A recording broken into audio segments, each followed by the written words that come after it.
এই বিশ্বজগৎ সৃষ্টি করেছেন যিনি, যার নিয়ন্ত্রণে সৃষ্ট জীবের জন্ম মৃত্যু, তিনি মহান আল্লাহ রব্বুল আলামিন। মহান আল্লাহ এক এবং অদ্বিতীয়, তার কোনো অংশীদার বা শরিক নেই। তিনি সর্বময়, ক্ষমতা ও জ্ঞানের অধিকারী। তার অশেষ রহমত ও করুণার মাধ্যমেই পৃথিবীর সবকিছু নিয়ন্ত্রিত ও পরিচালিত হচ্ছে। তিনি একক এবং অদ্বিতীয়। আল্লাহ কারো মুখাপেক্ষী নন।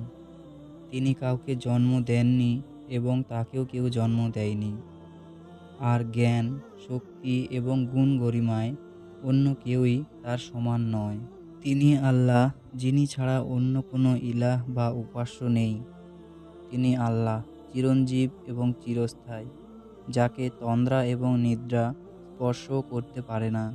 আসমান এবং জমিনে যা কিছু আছে, এসব কিছুর একমাত্র মালিক তিনি।